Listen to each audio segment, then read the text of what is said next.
This works. Great.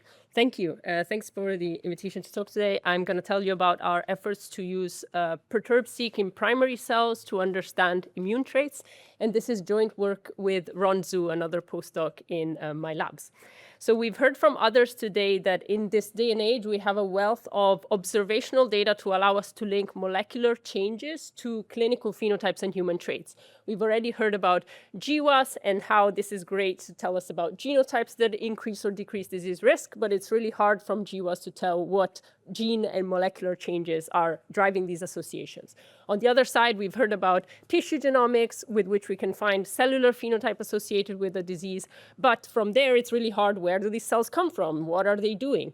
And so in our lab, we've been increasingly thinking about interventional data with experimental perturbation as a way to link information across biological scales, especially using Perturb-seq, which is a pooled CRISPR screening technology with which we can simultaneously measure the gene expression consequences of thousands of perturbations in hundreds of thousands or millions of cells.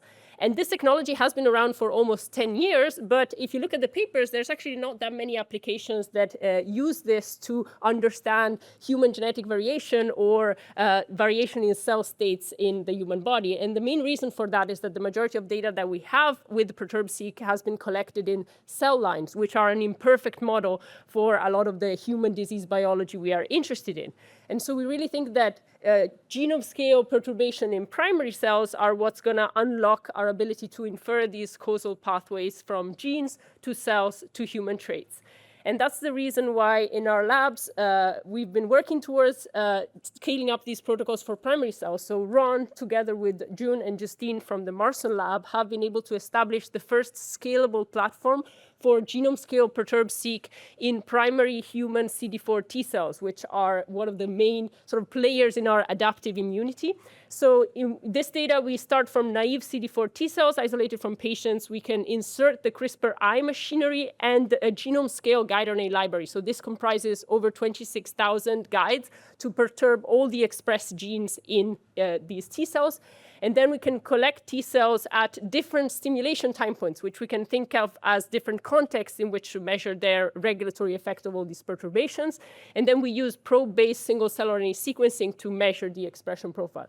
And just to give you a sense of the quality of this data, after QC, we collect about 22 million cells that we can use in our analysis. If we think about it in terms of coverage for every gene perturbation, we have a median of over 500 cells per perturbed gene per condition in our data set, which is almost double what published Perturb-seq data sets have out there.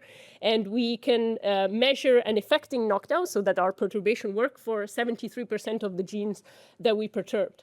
And so with this data, many of the applications that we work on, we are interested in using estimates of trans effects of perturbation. So we want to go from these cell-level profiles where we measure gene expression profile of individual cells to a robust estimate of what are the measured genes that are affected by each of the perturbed genes in all our different conditions. And we use robust differential expression analysis to get at these log fold change estimates, which we can benchmark against complementary assays in immune cells. So what can we do with these trans effects? In our study, we focus on 3 applications. We look for context-dependent regulatory effects of perturbations, and we find many. We use this data to interpret gene-trait associations, so to understand what are the molecular mechanisms of some of these disease-increasing genes. And we focus on understanding if perturbation signatures can model natural cell states. And today I'm going to tell you just about this final application. So with primary cell Perturb-seq, we have the opportunity to start actually studying what are the regulators of cell states that we observe in vivo. So CD4 T cells, for example, can take on a variety of effector states that each have different functions in adaptive immunity. But even if we ignore decades of immunology, if we look at the newest data from these single-cell profiling technologies, we have seen emergence of a lot of new cell states in immunity and other cell types that we don't really understand. We have a gene expression profile, but we don't understand their function or their origin. And so we wanted to test whether Perturb-seq in primary cell can help us understand the regulators of these natural cell states. And we can start doing that with pretty simple models. So let's say we have a cell state of interest from an in vivo cohort from RNA-seq. So we have an idea of which genes are overexpressed in our cell state of interest and which genes are underexpressed. And on the other side, we have the signatures of these genetic perturbations. We can simply try to model cell state signatures as a combination of genetic perturbation effects. And this essentially gives us a way to find which perturbations push cells towards a state of interest or away from a state of interest. And so we wanted to test this model, which hasn't really been applied to cell lines in a setting where we actually have an idea of what regulators to expect. And so we started using T cell polarization as a model system. So naive CD4 T cells, they get antigen stimulation and they can differentiate in all these effector states. And two of the most famous and useful effector states in our body are the creatively named Th1 and Th2 states, which release different types of cytokines. And these have been studied for many years, so we have an idea of what are master regulators that push cells into polarization and what are the processes that lead to this differentiation. And so we took published data from healthy human donors where they sorted Th1 and Th2 cells with which we can identify a signature of genes that go up in Th2 cells and genes that go up in Th1 cells. And then we plug these signatures into our models to try to see how well does the perturbation effect recapitulate this gene expression signature.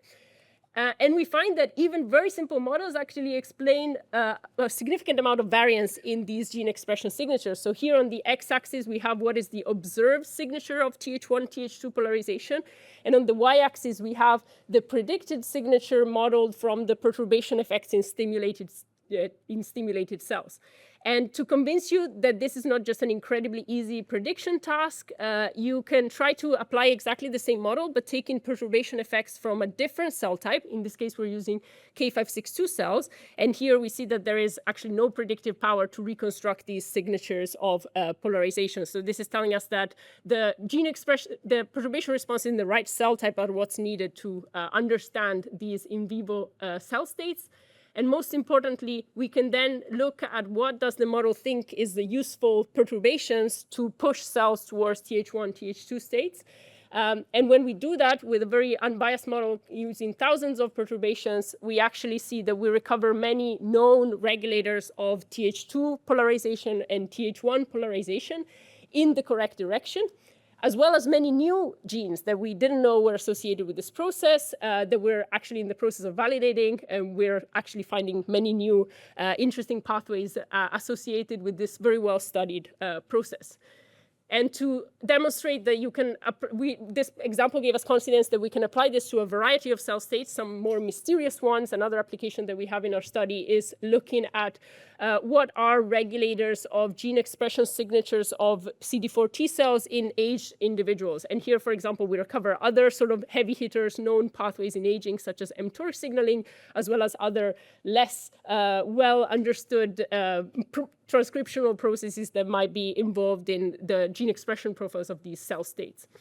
And so I hope this gives you a sense of how we think about experimental perturbation effects to predict what are the drivers of natural cellular and genetic variation.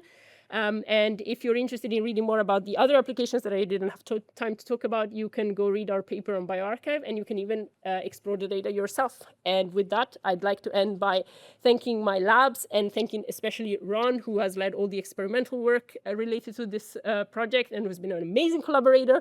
And I'd be happy to take any of your questions.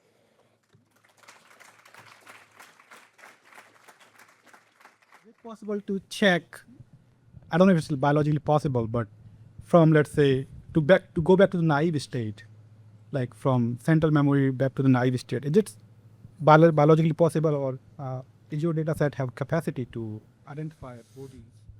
Yes, we don't measure, you can't really measure perturbations in truly naive states because you need stimulation to get them to incorporate the CRISPR system.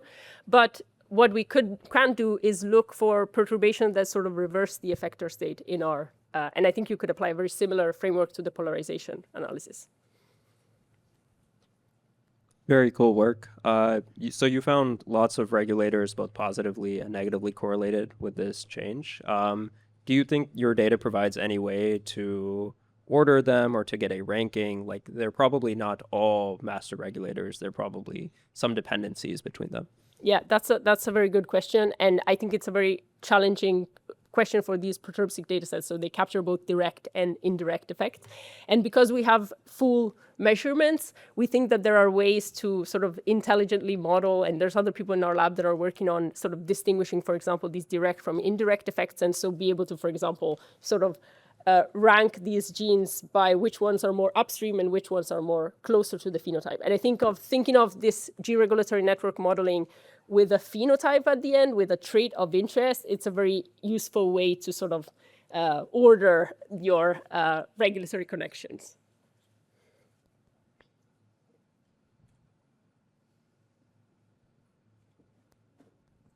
Thanks. Do you think there are differences between the different donors, and are there ways to kind of reveal them?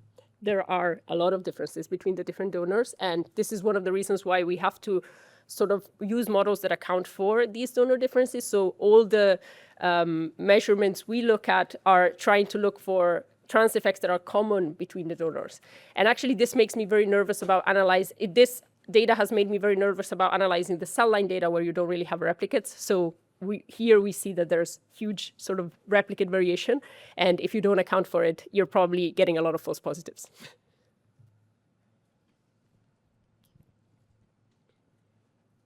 Okay. With that, I think that concludes all of the postdoc lightning talks. So let's thank the speakers once again.